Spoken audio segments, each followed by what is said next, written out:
Salut tout le monde, bienvenue à la matinale. Encore une journée avec moi. J'espère que vous appréciez. Mon nom c'est Josias, je suis le pasteur de la chapelle Gatineau. Et à chaque jour de cette semaine-là, on veut voir des thèmes qui sont reliés à la résilience. La résilience est quelque chose qu'on a besoin avec la pandémie qu'on traverse, avec les épreuves difficiles et personnelles qu'on peut traverser. Donc, on a vu un thème à chaque jour, comment revenir à l'état initial après avoir été étiré, jour 1. La journée 2, comment être debout après avoir eu beaucoup de coups. La journée 3, comment juste mettre notre confiance en Dieu au travers de ce qu'on traverse. Et aujourd'hui, le titre de la matinale, c'est comment cultiver l'endurance. OK? Donc, lorsque tu traverses une épreuve, l'endurance et la persévérance font partie des ingrédients essentiels de la résilience. OK? C'est sûr, tu as besoin de ça. Et la marche chrétienne, c'est pas un sprint, mais c'est un marathon. Puis au travers de marathon, bon, ceux qui ont fait des longues courses, tu as besoin d'endurer, OK? T'endures la souffrance, t'endures, c'est difficile, mais tu veux te rendre, tu veux persévérer, tu veux te rendre jusqu'à la ligne d'arrivée. Et c'est, je dirais peut-être, l'endurance, c'est comme la capacité de continuer même quand ça fait mal. C'est comme si la douleur extérieure, la douleur que tu peux ressentir, n'est pas assez forte pour avoir le dessus sur ta volonté intérieure. OK? La douleur extérieure n'est pas assez forte pour avoir le dessus sur la volonté intérieure. Donc, comment faire ça? Comment cultiver l'endurance? Donc, on va lire Hébreux chapitre 12, versets 1 à 3. Voici ce que l'auteur aux Hébreux nous dit.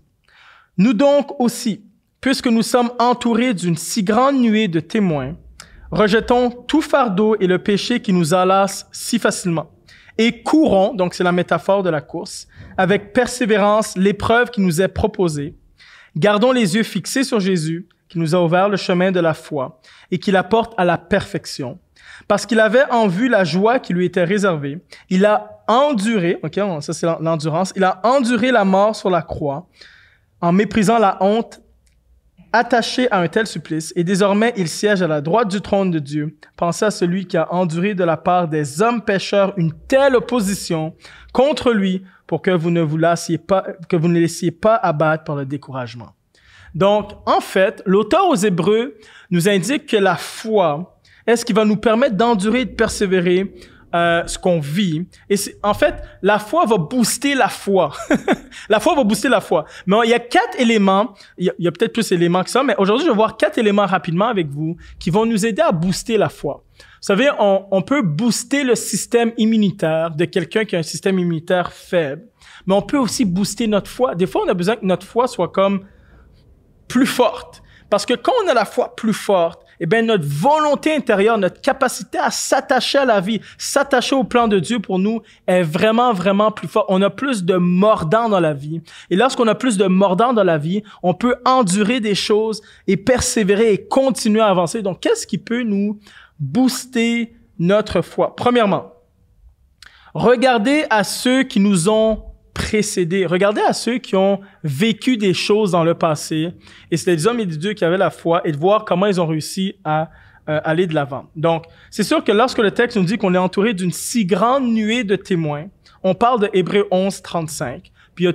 plein de témoins qui ont réussi à avancer avec Dieu, mais qui ont subi énormément de choses. Donc, je vais en lister juste quelques-unes. Dans Hébreux 11, 35, ça dit ceci. « Des femmes retrouvèrent leur mort par une résurrection, mais d'autres furent torturées, n'acceptèrent pas de rédemption afin d'accéder à une résurrection supérieure. » Torturés, ils ont subi la torture, puis ils ont dit, non, moi, j'ai la foi. Et ils n'acceptèrent pas de rédemption afin d'accéder à une résurrection supérieure. D'autres subirent l'épreuve des moqueries et du fouet, ainsi que les liens et la prison. Ils furent lapidés, sciés, tués par l'épée. Ils menèrent une vie errante, vêtus de peau de mouton et de peau de chèvre, marquant de tout, opprimés, maltraités. Je sais pas pour vous, mais moi, je veux dire, 100% des choses, peut-être 99,1% des choses ici, j'ai pas subi ça dans ma vie. J'ai jamais subi ça dans ma vie.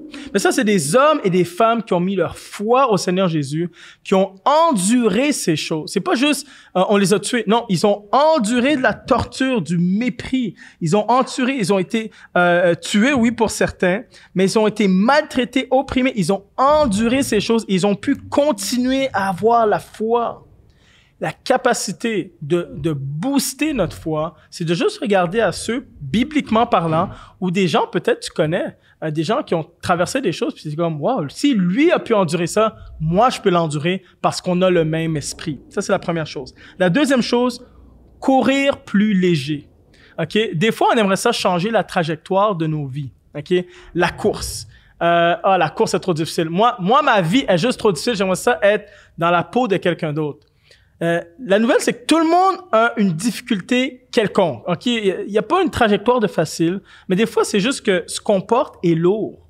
Et le texte nous encourage à laisser de côté tout péché, mais tout fardeau. Et le fardeau, ça peut être n'importe quoi. Ça peut être quelque chose qui ralentit ta course, une mauvaise habitude, une personne, quelque chose qui sape ton énergie, quelque chose qui te distrait, quelque chose qui t'empêche d'avancer avec le Seigneur.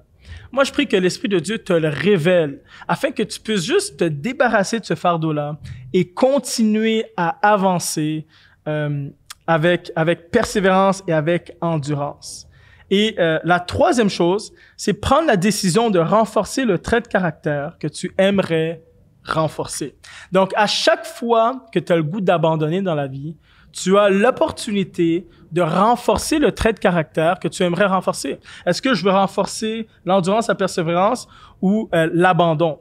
Et je fais attention à ce que je dis parce qu'il y en a, des fois, tu as choisi l'abandon, OK? Puis moi aussi, tout le monde, il y a eu des moments où tu choisis l'abandon, puis des fois, tu choisis l'endurance et la persévérance. C'est un trait de caractère. C'est quelque chose qu'on a constamment l'opportunité de renforcer. Donc, de savoir qu'on a constamment cette opportunité-là, ça peut nous encourager. Ce n'est pas parce que j'ai choisi d'abandonner une fois que je suis condamné à l'abandon, mais je peux encore aujourd'hui, tu peux prendre la décision de renforcer le trait de caractère qui va t'aider à persévérer et à endurer. Et je terminerai en disant, gardez les yeux fixés sur Jésus. Jésus, c'est notre exemple. C'est celui qui va booster notre foi parce que il est l'initiateur et celui qui perfectionne notre foi par la parole de Dieu. Il faut que tu regardes la parole de Dieu. Il faut que tu regardes l'exemple de Jésus de sa vie, mais aussi il faut que tu t'imbibes de la parole de Dieu parce que c'est ça qui va te booster ta foi. C'est ça qui va te donner une volonté forte que peu importe ce que tu traverses, ça ne pourra pas écraser ta volonté intérieure. Donc, fixe pas tes regards sur toi. Fixe pas tes regards sur ta situation. Fixe pas tes regards sur ta difficulté. Fixe pas tes regards sur tes sentiments. Fixe pas tes regards sur tes problèmes. Fixe pas tes regards sur ceux qui ont pas les mêmes problèmes que toi ou ceux qui se moquent de toi ou qui ils te pointent du doigt. Fixe les regards sur Jésus. Comment cultiver l'endurance? C'est indéniable, c'est inévitable que tu dois cultiver l'endurance et la persévérance pour bâtir une vie de résilience. La première chose qu'on a vue rapidement, regardez à ceux qui nous ont précédés, qui ont traversé des choses et qui sont encore debout. Regardez aussi à ceux qui courent plus léger. Ok, en fait, de prendre la décision de courir plus léger, d'enlever tout péché et tout fardeau. 3, prendre la décision de renforcer le trait de caractère, de l'endurance et de la persévérance à chaque fois qu'on a l'opportunité de le faire. 4, garder les yeux fixés sur Jésus. Laissez-moi prier pour vous. Seigneur Jésus, merci. Merci Seigneur il y a du monde à qui on peut regarder. Merci Seigneur parce que ton esprit a pu endurer des choses atroces. On voit en fait la force, la capacité à endurer de ton esprit en regardant ces hommes et ces femmes. Et on voit la force, la capacité de ton esprit à endurer plein de choses et à persévérer qu'on regarde à ta vie. Merci Seigneur pour ton esprit. Je prie Seigneur que tu aides quelqu'un aujourd'hui à réaliser l'esprit qu'il a en lui, Seigneur, qui est capable d'avancer, afin qu'il en prenne conscience, Seigneur, et qu'il puisse avancer avec endurance et persévérance et bâtir une vie de résilience. Dans le nom de Jésus. Amen. Merci d'avoir été avec moi aujourd'hui. On se voit une prochaine fois. Ciao, ciao.